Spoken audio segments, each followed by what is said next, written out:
படை மிகுதியாலோ இல்லை, அன்பரின் கதறல் கேட்டிடுதே.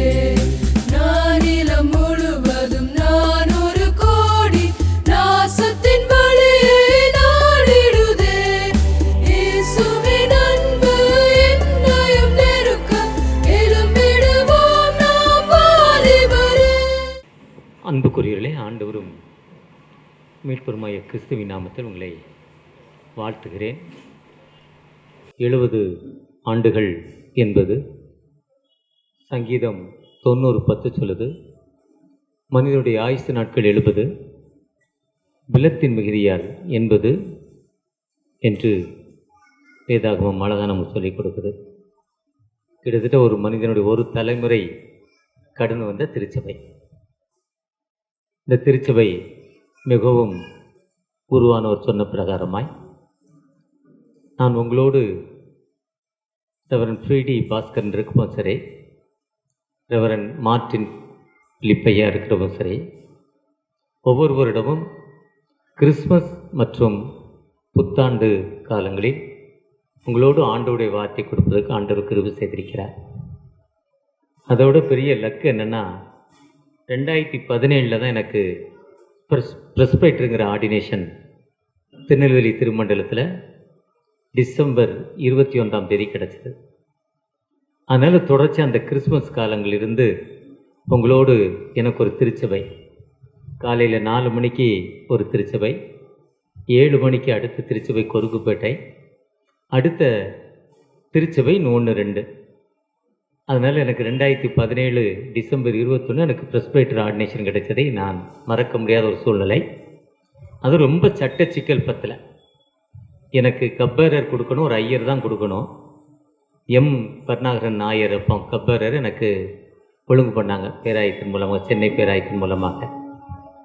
ஆனால் எதேச்சியாக அந்த டைமில் பிஷப் தேவசகாயம் ஐயா எங்களுடைய திருச்சபைக்கு வந்ததில் அவர் எனக்கு கப்பேரராக ஆர்டினேஷன் கொடுத்தேன், ஒரு கமிஷனிங் பண்ணாங்க. அதேமாதிரி எனக்கு ப்ரெஸ்பைட்டர் கொடுத்தது தென்னிந்திய திருச்சபையோட மாடரேட்டர். பெரிய ஒரு புரட்சியின் மத்தியில் ஒரு கூட்டம் கொடுக்காதங்க, ஒரு கூட்டம் கொடுங்குது. ஈவினிங் 4 மணி வரையும் கன்ஃபார்ம் ஆகலை. 4 மணிக்கு அப்புறம் ஆண்டுடைய பெரிதான கிருபையினால் அன்று எனக்கு ப்ரெஸ்பைட்டருங்கிற ஒரு ஆர்டினேஷனை 2017 பிஷப் ஜே கிறிஸ்தாஸ் தென்னிந்திய திருச்சபை திருநெல்வேலி திருமண்டலத்தின் மூலமாக கொடுத்தார். அதிலிருந்து நான் கொருக்குப்பேட்டை திருச்சபையில் தொடர்ச்சியாக ஃப்ரீடி பாஸ்கனுடைய அன்பான நல்ல ஒரு குருவானவர், எனக்கு ஒரு நல்ல குரு. அடுத்த என்னுடைய மூத்த ஆயர் மார்ட்டின் பிலிப் என்னோடு ஒரு நெருங்கிய தொடர்பு, ஒரு அன்புள்ளவர். திருச்சபையில் நம்முடைய திருச்சபையில் மூத்த ஆயர். அவர் எப்பவும் அன்போடு என்னை ஏற்றுக்கொண்டதுக்காக நன்றி. தொடர்ச்சியாக இன்று வந்திருக்கிற கோயில் பிள்ளையா சாந்தோம் தமிழ் சர்ச்சில் இருக்கிறப்ப அவங்களோடு நான் பழகி அவங்களுடைய திருச்சபைக்கு ஒரு முறை போயிருக்கேன். அவரும் ஒரு நெருங்கிய தொடர்புள்ளவர். அவரும் இந்த நாளில் அன்போடு என்னை அழைத்தாங்க, அதற்கு நன்றி செலுத்துகிறேன். பொதுவாக 70 ஆண்டுகளை கடந்து வந்திருக்கிறேன்னா, ஆண்டவர் வாசிக்க கேட்ட 1 ராஜாக்கள் 8ஆம் அதிகாரத்தில் சொல்றார், மெய்யாகவே தேவன் பூமியில் வாசம் பண்ணுவாரோ, வானாதி வானங்களும் உம்மை கொள்ளாதே, நான் கட்டின ஆலயம் எம்மாத்திரம். வாசிக்க கேட்ட மத்தேயு 21 ஜீசஸ் சொல்கிறாங்க, இது என்னுடைய வீடு, சகல ஜனங்களுக்கும் ஜெப வீடு. அதே மத்தேயுல சொல்கிறாங்க, என் நாமத்தினால் 2-3 பேர் எங்கே கூடி இருக்கீங்களோ நாங்கள் இருக்கிறேங்கிற. ஒருவேளை ஆண்டோடைய திருச்சபை என்பது நமக்கு விடுதலை கொடுப்பது. ஆண்டுடைய திருச்சபை என்பது ஆண்டவர் வானத்தையும் பூமியும் படைத்த ஆண்டவர் இங்கு தங்குகிறார். 1-2 நாளாகவும் 6ஆம் அதிகாரத்திலையும் சொல்கிறாரு, மெய்யாகவே தேவன் பூமியில் வாசம் பண்ணுவாரோ. அப்போஸ்தலர் 7ஆம் அதிகாரத்தில் ஸ்தேவான் சொல்கிறாரு, நீ கட்டின ஆலயத்தில் ஆண்டவர் இல்லைடா, இது கையில் கட்டப்படுதுங்க, ஆண்டவர் இல்லைங்கிறார். அதுதான் இயேசு கிறிஸ்து என்ன சொல்கிறாங்கன்னா, இந்த ஆலயம் பரிசுத்தமானது, இந்த ஆண்டவரால் படைக்கப்பட்டது. அதனால் அவருடைய 4 நற்செய்தி நூல்களையும், முதல் சமச்சீர் நற்செய்தி நூல்கள் சொல்லப்படுகிற மத்தேயு, மார்க்கு, லூக்கா 3 நற்செய்தி நூல்களையும் அவர் ஆலயத்தை சுத்தம் பண்ணுகிறார்.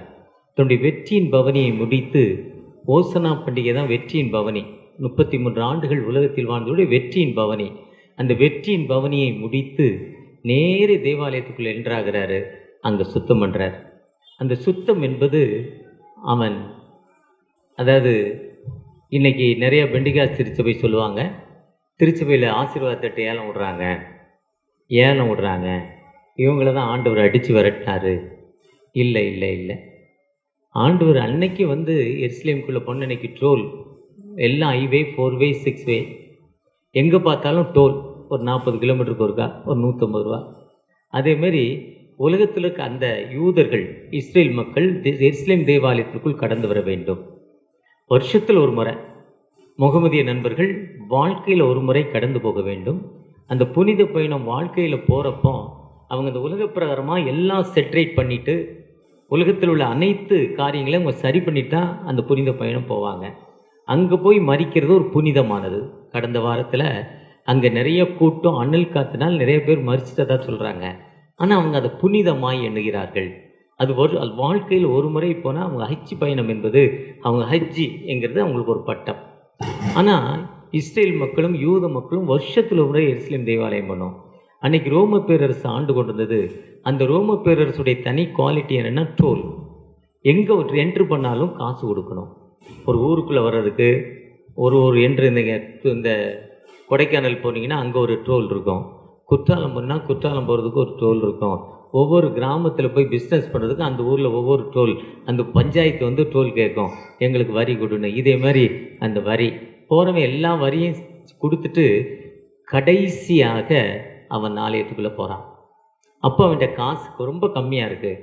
அவன் கொண்டு போனதை பலி செலுத்த போக முன்னே அவன் சொல்கிறான், நீங்கள் கொண்டு வந்ததில் கோழி குருடு, உன் கோழிக்கு கண் இல்லை, உன் ஆடு வந்து ஓட்டையாக இருக்குது, கால் வந்து சரியில்லை, உன் மாடுக்கு கொடுக்க முடியாது, இங்கே விற்கிறத கொடு.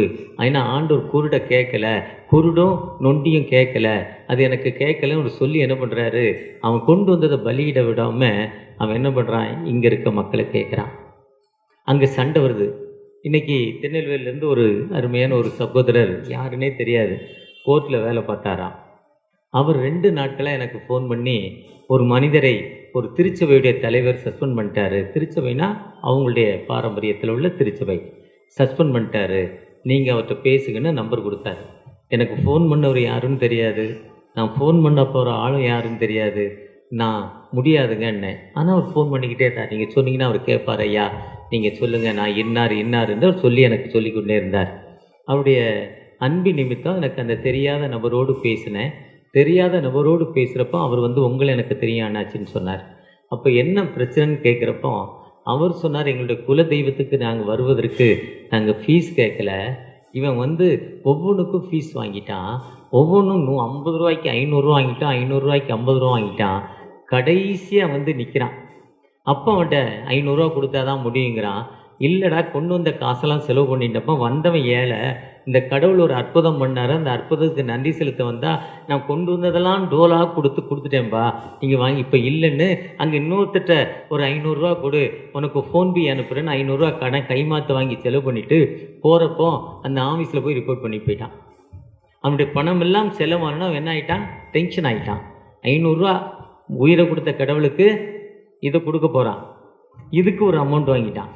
உயிரை கொடுத்த கடவுளுக்கு ஆட்டுடைய ரத்தத்தை கொடுக்க போகிறான், அது தண்ணி தொழிலுக்கு அமௌண்ட் வாங்கினானா, அந்த ரத்தத்தை கொடுக்கறதுக்கு ஒரு அமௌண்ட் வாங்கினானா, எல்லா காசும் செலவாகி கடைசியில் முடியாதுங்கிறப்ப தான் கோவப்பட்டானா. இதே மாதிரி தான் அந்த மக்கள் அங்கே கோவத்தில் இருக்கிறது தான் இயேசு கிறிஸ்து உள்ள வர்றாங்க. யோவான் 2ஆம் அதிகாரத்தில் முதல் அற்புதம் கானா ஒரு கல்யாணம், 2வது அற்புதம் மேரே தேவாலயம். தேவாலயத்துக்களை போய் சுத்தம் பண்ணுறார். அப்போ தேவாலயம் என்பது ஒரு பரிசுத்தமாய் காணப்பட வேண்டும். தேவாலயம் என்பது ஆண்டவர் வாழும் இல்லம்.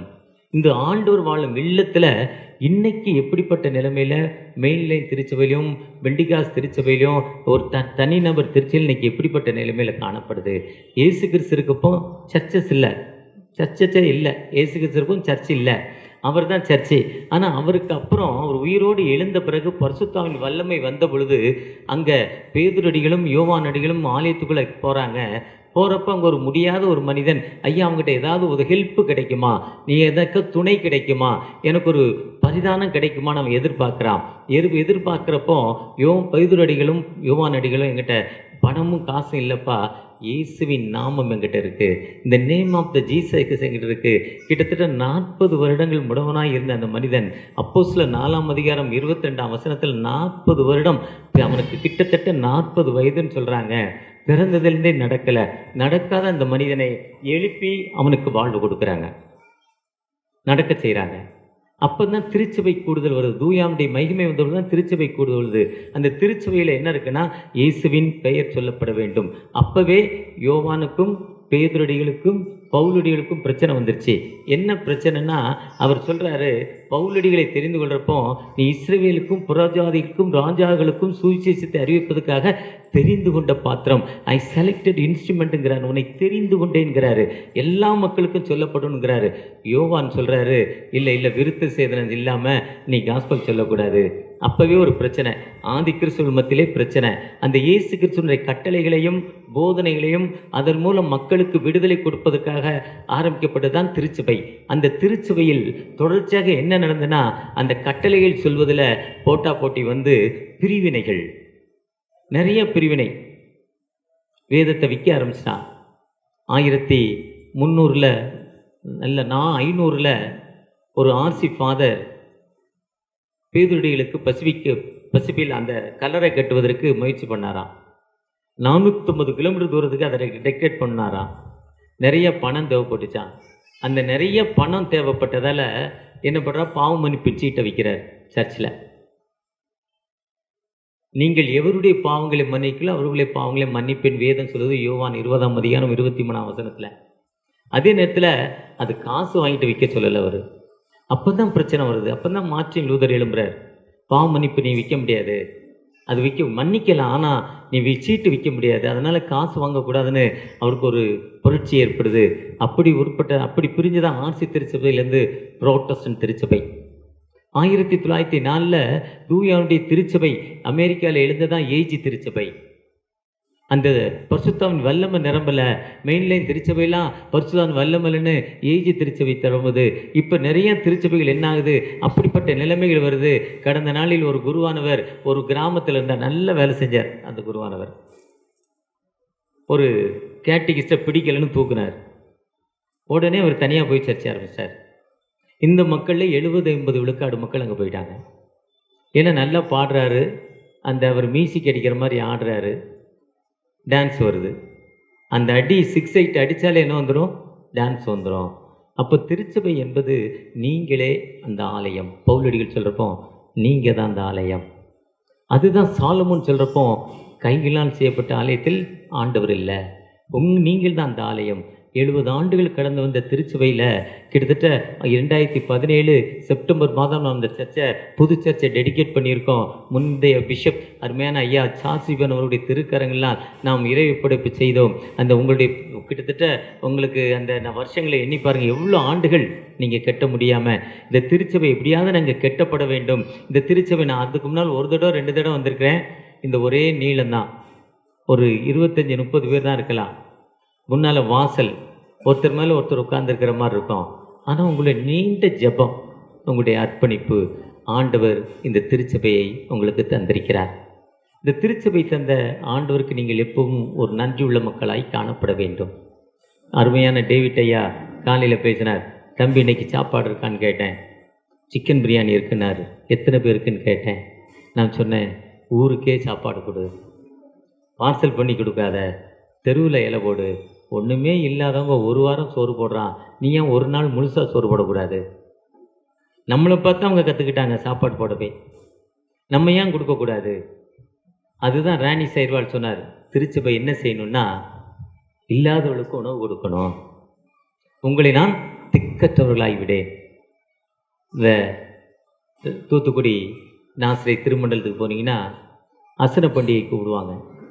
பொதுவாக மெயின் சர்ச்சில் பிஷப் பேசுவாங்க, அல்லது அந்த திருச்சபையுடைய குருவானுடைய நெருங்கிய நண்பர் பேசுவார். ஆயத்த ஆராதனை எனக்கு தருவாங்க. ஒன்றும் குருவானவர் நண்பராக இருப்பார், அல்லது திருச்சபை மக்கள் ஏதோ ஒரு தேவையோடு என்னை கூப்பிடுவாங்க. இப்போ தொடர்ச்சியாக ஒரு 2 வருஷம் இந்த ஆர்டினேஷன் கிடச்சி இந்த அங்கி கிடைச்ச பிறகு தொடர்ச்சியாக கூப்பிடுறாங்க. நிறைய நண்பர்கள். கடந்த நாட்களில் மெஞ்ஞானபுரம் போயிருந்தேன். ரெவரண்ட் ஜான் தாமஸ், அவர் தான் ஐஎம்எஸ் உடைய பேக் போன். அந்த வெள்ளான் விலைக்கு போய் வெள்ளான் விலையில் அவர் இப்போ காஸ்பல் சொல்கிறார். விஎஸ் சசரியா சாமுவேல் தான் ஐஎம்எஸ் என்எம்எஸ் உடைய ஃபவுண்டர், என்எம்எஸ் உடைய ஃபவுண்டர், ஐஎம்எஸ் உடைய ஃபவுண்டர். அவர் தான் சிஎஸ்ஐ சிஎன்ஐ சர்ச்சை உருவாக்குவதற்கு நோக்கமான ஒரு காரியதரிசி. இந்தியாவின் முதல் குடிமகன் ஒய்எம்எஸ் உடைய ஜெனரல் செக்ரட்டரி. இந்தியாவை சேர்ந்த முதல் மனிதர் பிஷப் ஆனார் அவர் தான். அவர் பிறந்த மண் 7 வயது 8 வயது இருக்குமா. அந்த நேரத்தில் ஜான் தாமஸ் தினமும் ஞாயிற்றுக்கிழமை வில்லேஜ் மினிஸ்ட்ரிக்கு போவாராம், வெள்ளான் விலைக்கு. வெள்ளான் விலையில் போய் காஸ்பல் சொல்வாராம். அவங்க அப்பா பேர் சுப்பிரமணியன் நினைக்கிறேன். கடந்த நாட்கள் ஐஎம்எஸில் பிப்ரவரி 12ஆம் தேதி ஐஎம்எஸ் பாண்ட் டேக்கு போட்டிருந்தாங்க அந்த வாட்ஸ்அப் மெசேஜ். போயிட்டு அவங்க அப்பாட்ட போய் இயேசுவை சொல்லுவாராம். அவங்க அப்பா அடிப்பாராம். இது வாரம் வாரம் நடந்துக்கிட்டு இருக்க நிகழ்வான். இயேசு கிறிஸ்து நல்லவர்னு காஸ்பல் சொல்வாராம். அப்பா வாரம் வாரம் அடிப்பாராம். அவர் ஊர்லேருந்து அங்கே 15 கிலோமீட்டர், ஒன்று குதிரையில் போவார், இல்லை நடந்து போவார், 2ல் 1. வாரம் வாரம் வட்டி வாங்கினாலும் விடாமல் போவாராம். இதை பார்த்த அந்த விஎஸ் சசரியா சாமுவேல் என்ன பண்ணாரா, என்ன இவற்ற இருக்கு, எங்கள் அப்பாட்ட வந்து இவர் ஏதோ பேசுகிறாரு, எங்கள் அப்பா அடிக்கிறாரு, இந்த ஊர் பாஷையில் திட்டுறாரு, திட்டினாலும் இவர் விடாமல் வராரு, அவருக்குள்ள என்ன இருக்கு, அவருக்குள்ள என்ன இருக்குன்னு பார்த்தாராம். அந்த ஊருடைய மண்ணின் மக்கள் எதுக்கு ஜான் தாமஸை சொல்ல வந்தானே, அரவன் ஜான் தாமஸை, அது மெஞ்ஞானபுரம், அநேகமா நம்முடைய மூத்த குருவானவர்கள் 2 பேரும் போயிருப்பாங்கன்னு நினைக்கிறேன். அந்த சர்ச்சை சுற்றி 4 பக்கம் மண் ரோடு, சிமெண்ட் ரோடு போடலை. போன ஞாயிற்றுக்கிழமை அங்கே ஒரு தெரு கூட்டத்தில் கூட பேசினேன், தெரு ஜப கூட்டம். ஊர் ஃபுல்லாக சவுண்டு கேட்கும். 4 பக்கம் மண். எதுக்குன்னா ஜான் தாமஸ் கால் வச்ச பூமியாது. அவர் கால் வச்ச அதில் வந்து சிமெண்ட் தரையோ தாரோ போட்டால் மாறிடுமா. அதனால் அந்த மண் தரையை வச்சுருக்காங்க. அவர் கெட்டின சர்ச்சு அதை கழுவுவாங்களாம். கழுவிட்டு அந்த தண்ணியை ஒரு சிலர் குடிப்பாங்களாம். ஏன்னா அவருடைய வல்லம் அங்கே இருக்குது. அது மட்டும் இல்லை, நிறைய பேர் காலையில் 5 மணி சர்வீஸ் முடித்து அந்த ஆலயத்தை 3 முறை 4 முறை சுற்றுவாங்களாம். அந்த மக்களுடைய பாரம்பரியம் இதுதான் அந்த மெஞ்ஞானபுரம். அதுக்கப்புறம் சாப்பாடு வந்து காலையில் 4 மணிக்கு 5 மணிக்கு வெயில் வருமுன்னா உலை வச்சிடணும். ஒரு உலையோட ஒரு சட்டியோட அளவு 250 கிலோ அரிசி போடுறாங்க. 50 கிலோ அரிசி மட்டும் 1 போடுறாங்க. 20 சட்டி வைக்கிறாங்க ஒரே டைமில், 20 சட்டி. ஊர் மக்கள் வந்து காய்கறி வெட்டுறாங்க. 4:30 மணிக்குள்ளே 5 மணிக்குள்ளே சர்வீஸை முடித்து உலை வைக்கலைன்னா தீட்டுனாங்களாம். அதனால் நான் 3:30 மணிக்கு சர்வீஸ் ஆரம்பித்து 4:30 மணி 5 மணிக்குள்ளே முடிச்சிடணும் கம்யூனியன் சர்வீஸோட. காணிக்க பார்த்தீங்கன்னா கிட்டத்தட்ட 5000 பேர் 6000 பேர் சர்வீஸில் வருவாங்க. 5000 பேரும் முன்னால் வந்து கவர் வச்சு அங்கே இருக்க பிஷப்டை சிலுவாங்கிட்டு போகணும். இதுக்கே 1 மணி நேரம் ஓடும். ஒரு நாள் ஒரு செய்தியாளர் ரொம்ப நேரம் பேசிட்டாராம். 30 நிமிஷம் தான் பேசணுமா. அவர் 45 நிமிஷம் ரொம்ப பசுத்தான் வல்லமையில் ஹோலி ஸ்பிரிட்டில் பேசிட்டார். திருச்சபைக்கு அந்த ஒருத்தர் நம்ம டேவிட் மாதிரி ஒருத்தர் எழுந்து போதும் நிறுத்துங்கன்ட்டார். லேட் ஆகிடுச்சுட்டார். டேவிட்டை மாதிரி ஒருத்தர், டேவிட் இல்லை, டேவிட் சொல்லக்கூடிய ஆள் இல்லை. டேவிட் ரொம்ப எனக்கு ஒரு 15-20 வருஷமாக பழக்கமான நண்பர். அவர் சொல்லுங்கன்ட்டாராம், நிறுத்துப்பான்ட்டாராம். ப்ரெஸ்ஸிங் யார் ஒரு மாதிரி ஆகிட்டாராம். கம்யூனியன் முடிஞ்சுதான். அந்த ஓலைக்கு போய் ஜோம் பண்ணுறதுக்குள்ளே மழை ஆரம்பிச்சுதான். 2 மணி நேரம் மழை விடலையா. அதிலிருந்து சொல்ல மாட்டானாம். இப்போ இருக்க குருவானவர் என்னுடைய நெருங்கிய நண்பர் மார்ட்டின் பிலிப்பையா மாதிரி எனக்கு ரொம்ப நெருங்கிய நண்பர். அவர் சொல்கிறார், அண்ணே அதுலேருந்து சொல்லலான்னு தைரியமாக நீ பேசுனேன்ட்டார். கடந்த பண்டிகையில் 1 வாரம் சாப்பாடு 3 வேளை சாப்பாடுனா சாதாரண சாப்பாடு இல்லை. மட்டன், சிக்கன், பூரி, நல்ல திக்கான உணவு, 3 வேளையும் திக்கான. எதுக்குன்னா வெளியூரில் இருக்க மக்கள் அந்த ஊருக்கு வந்து தங்கணும். சின்ன கிராமம், உணவு கிடைக்காது, அதனால் தங்க முடியாது என்பதற்காக அந்த பகுதி முழுவதும் அப்படி. அது வந்து மெஞ்ஞானபுரம் இல்லை, உடன்குடியை சேர்ந்த கிறிஸ்டியான் நகர் மட்டும் இல்லை, முதலூர் மட்டும் இல்லை, புதூர் மட்டுமல்ல, அந்த தூத்துக்குடி மாவட்டம் ஃபுல்லாக அப்படி நடத்துகிறாங்க. எதுக்காக இப்படி பண்ணுறாங்கன்னு கேட்டேன். ராணி சைரவள் வந்தாராம், பிடியரிசி காணிக்கை சொன்னாராம். ஒருவேளை நீ உல வைக்கிறப்போ ஒரு பிடியை எடுத்து பையில் போட்டுடணும். ஒரு பிடி எடுத்து நீ பையில் போட்டுட்டு கடவுளுக்கு கொடுத்துடணும்.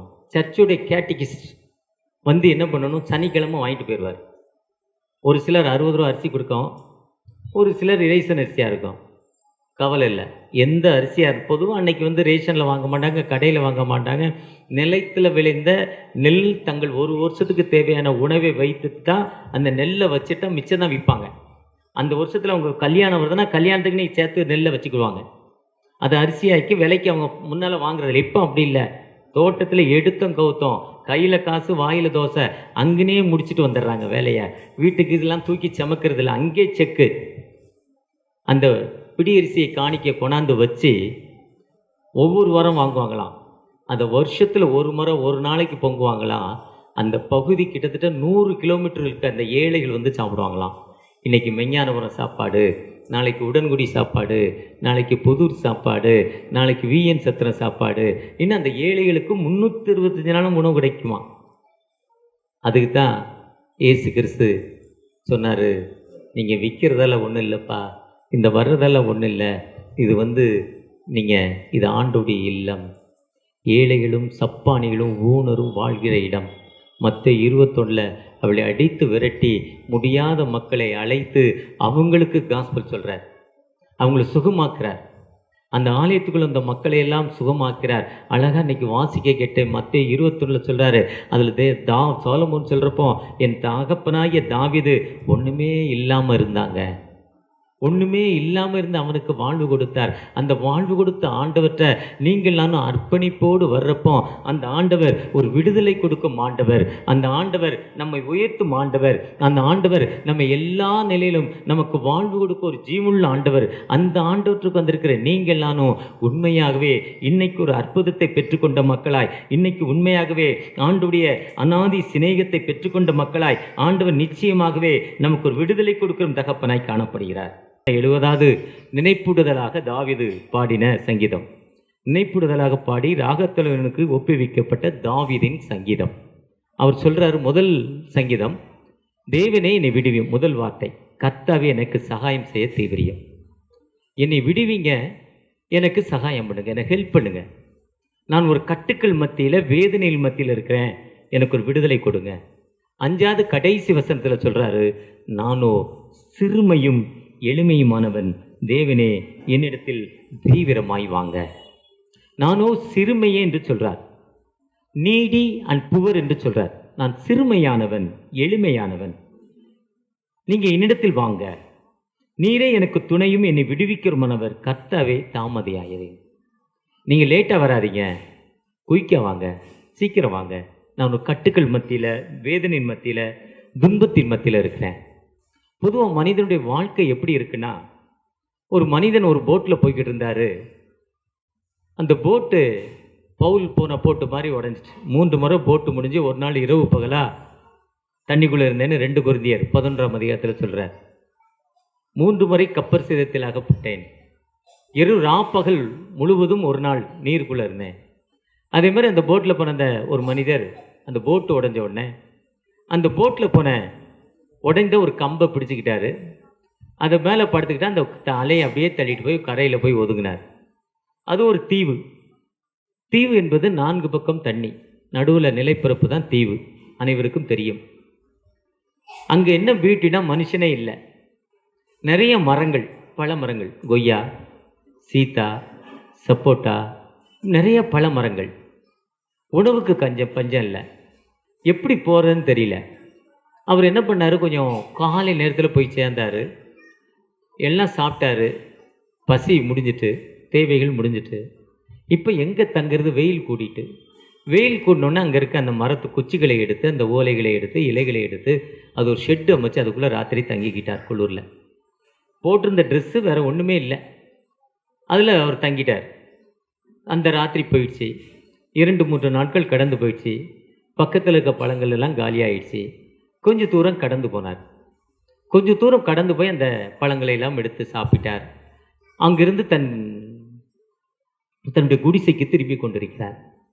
திரும்புறப்பம் பார்க்கிறார், குடிசை எரிந்து கொண்டிருக்கு, வேகமாக தீப்பிடித்து எரிந்து கொண்டிருக்கு. மாலை 5 மணிக்கு மேலே ரொம்ப வேதனைப்படுறார். அப்பா என்னப்பா இது, காலையில் எரிஞ்சால் திரும்ப ஒரு குடிசையை போட்டிருப்பேன், ராத்திரி நான் எங்கே போய் குச்சி தேடுவேன், இலையை தேடுவேன், ஓலையை தேடுவேன்.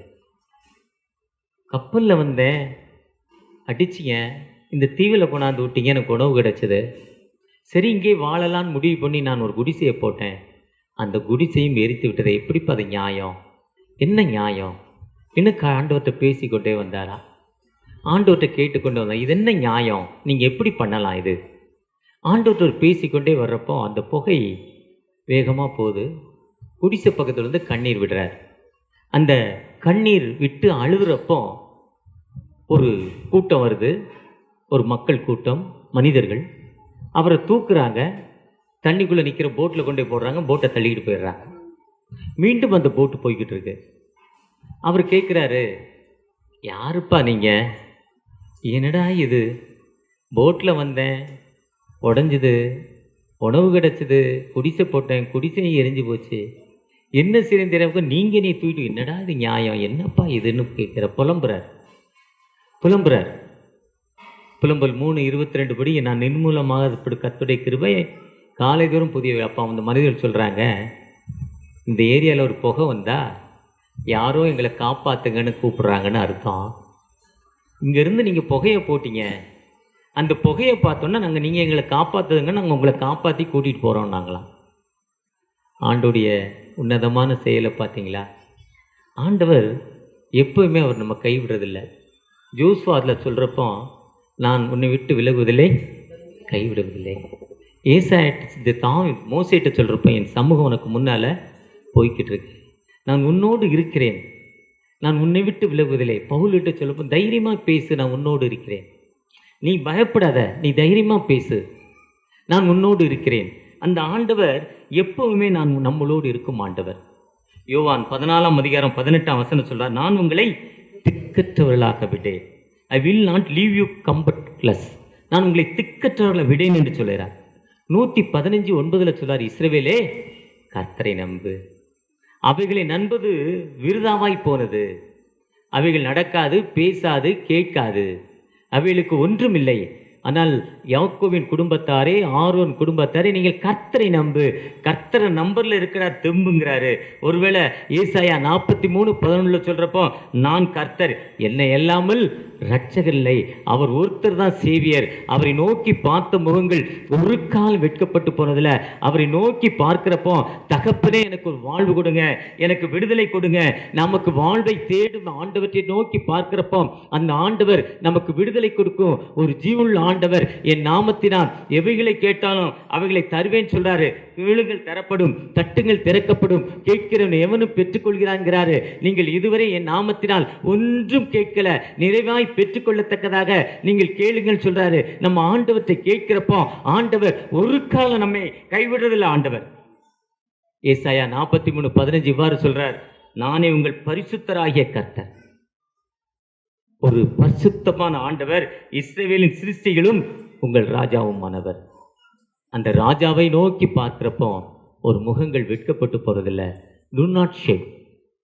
நம் ஆண்டவரை நோக்கி எப்பெல்லாம் பார்க்கிறோமோ, முழு இருதயத்தோடும், முழு ஆத்மாவோடும், முழு சிந்தையோடும், முழு பலத்தோடும், தகப்பனே எனக்கு விடுதலை கொடுங்க, என்னை ஆசீர்வதிங்க, உம்முடைய கிருபை எனக்கு தாங்க தகப்பனேன்னு கேட்கிறப்போ அவர் ஒரு காலம் நம்மை கைவிடாத ஒரு ஜீவனுள்ள ஆண்டவர்.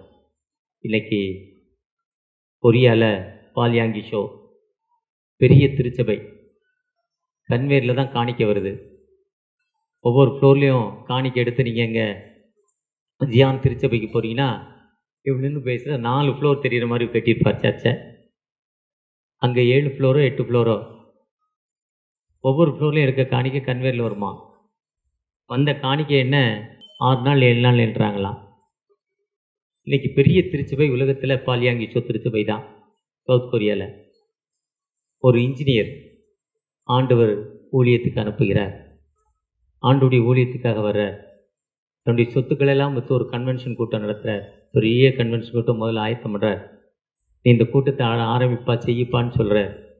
அந்த கூட்டத்தை அவர் ரெடி பண்ணி எல்லா பணங்களையும் அதில் போட்டு வியாழன், வெள்ளி, சனி, ஞாயிறு 4 நாட்கள் கூட்டங்கள்.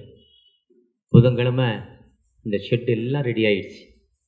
லட்சக்கணக்கான ரூபாய்கள் செலவு பண்ணி அவர்கிட்ட வேறு பணம் இல்லை. அந்த புதன் இரவு அந்த ஷெட்டு எரிஞ்சு போச்சான். அந்த ஷெட்டு எரிஞ்சவுடனே அவருக்கு தகவல் சொல்கிறாங்க, நீ போட்ட கூடாரம் எரிந்து விட்டது. வந்து பார்த்தாராம். கூடாரத்தை பார்த்து அவர்கிட்ட முதல் நாளைக்கு காலையில் சாப்பிட பணம் இல்லை. அந்த நிலைமை எல்லாம் போயிடுச்சு. கடவுள் மொத்தமாக கைவிட்டார்னு அழுதாராம். அந்த கூடாரத்தை பார்த்து அழுது அவர் கண்களிலிருந்து கண்ணீர் வடிந்ததாம். அந்த கண்ணீரானது அங்கே இருக்கிற முடவன் கால்களில் பட்டுச்சான். அந்த பட்ட உடனே அந்த முடவன் எழுந்து நடந்தானாம். அன்னைக்கு வர ஆரம்பிச்சதான் அற்புதங்கள், அடையாளங்கள்.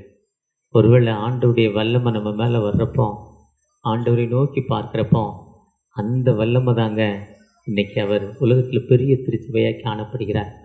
ஒரு 15-20 ஆண்டுகளுக்கு முன்னால் பீச்சுக்கு பெண்ணா பீச்சில் அந்த சீரநீரங்க உடைக்கும்னு ஒரு நாள் வந்தாங்க. அதுக்கு முன்னே அவங்க குழு வந்தாங்க. அங்கேருந்து கர்ச்சிப் கொடுத்து அனுப்புனார். அவர் கர்ச்சிப்பை இதை போய் மக்கள் மத்தியில் போடுங்க, சுகம் கிடைக்கும்னு. எங்கள் ஸ்கூலில் கூட அந்த மீட்டிங் நடந்து கர்ச்சிப்பை போட்டாங்க. ஒரு 20 வருஷம் இருக்கும். ஒரு சிலர் வந்திருப்பீங்க. விசுவாசம், விசுவாசித்தால் தேவனுடைய மகிமையே. பவுலடிகளும் பேதுருடிகள் நடந்து போகிறப்போ கச்சைகளை போட்டாங்க. நிழல் படுமான்னு காத்திருந்தாங்க. இந்த லாரிங்கிற ஒரு ஊழியர் இன்னைக்கு பின்வாங்கிட்டார். அவர் நடந்து போனால் நிழல் பட்டு முடவர்கள் இருந்து நடந்தாருங்களா ஆலங்குளத்தில், திருநெல்வேலியில். பின்னால் நான் தான் ஏசுன்ட்டார் அவர். அதுதான் ஆண்டவருடைய வல்லமை. அவர் சொல்கிறாரு என்ன சொல்கிறாருன்னா, நானும் சிறுமையும் எளிமையுமானவன். தாவீதையா சொல்கிறாங்க, நானும் சிறுமையும் எளிமையுமானவன். But I am poor and needy. நான் ஏழை, நான் ஒன்றுமே இல்லை. தேவனே என்னிடத்தில் வாங்க. நீரே என் துணையும் என்னை விடுவிக்கிறோமானவர். கர்த்தாவே தாமதியாயும். ஆண்டவற்றை நம்ம அழைக்கிறப்போ நிச்சயமாக ஒரு விடுதலை கொடுக்கும். ஒரு உயிருள்ள ஆண்டவர் நம்மோடு கடந்து வந்திருக்கிறார். ஒரு ஏக்கத்தோடு வந்த நாம், தாகத்தோடு வந்த நாம் நிச்சயமாக ஒரு விடுதலை பெற்ற மக்களாக இந்த இடத்திலிருந்து கடந்து செல்ல விசுவாசித்தால் தேவனுடைய மகிமை காண்பாய். அந்த ஆண்டவர் நிச்சயமாக ஒரு கண்ணீரான வாழ்வை மாற்றி நமக்கு விடுதலை கொடுக்கும் ஒரு ஜீவனுள்ள ஆண்டவர். அந்த ஆண்டவரை நோக்கி பார்த்தோமா, நாங்கள் வேதனையோடு வந்திருக்கிறோம்ப்பா, கண்ணீரோடு வந்திருக்கிறோம். நான் வேலை செய்கிற இடத்துல பதவி உயர்வனுக்கு இல்லைப்பா, நான் கிறிஸ்தவன் என்பதால் என்னை பனிஷ்மெண்ட் பண்ணுறாங்கப்பா, என்னை லெஸ் பண்ணுறாங்க, கைவிடுறாங்க, எனக்கு ப்ரமோஷனை தடை பண்ணுறாங்கப்பா. ஒருவேளை நீங்கள் என்னோடு வாங்கப்பா. கர்த்தாவே தாமதியாங்க. நான் சிறுமையும் எளிமையானோப்பா. ஒரு விசை கூட நீர் விடுவிக்கிறவரப்பா. என்னை விடுவித்து ஒரு விடுதலை தாங்க ஏக்கத்தோடு ஜெபிக்கிற அந்த அன்பு மகனுக்காகப்பா. ஒரு விதமான கிரிட்டிக்கலான ஒரு வியாதி தகப்பன, வயிற்றுப்போக்கு. அந்த வயிற்றுப்போக்கில் எனக்கு விடுதலை இல்லை. நான் எத்தனையோ மருந்து சாப்பிட்டேன், டயட் கண்ட்ரோல் பண்ணிட்டேன். ஆனால் சாப்பிட்ட உடனே எனக்கு வயிற்றுப்போக்கு போய்கிட்டு இருக்கு. ஒரு கண்ணீரான வாழ்வு, என் உடல் மெலிந்து கொண்டிருக்கு. ஒரு விசை கூட மனமருங்கப்பா. உம்முடைய கிருபை எனக்கு தாங்க தகப்பனே, உம்முடைய இரக்கத்தை தாங்க. ஒரு விசை கூட அதை என்னை தொடுங்க இந்த ஏக்கத்தோடு ஜெபிக்கிற அந்த அன்பு மகளுக்காக.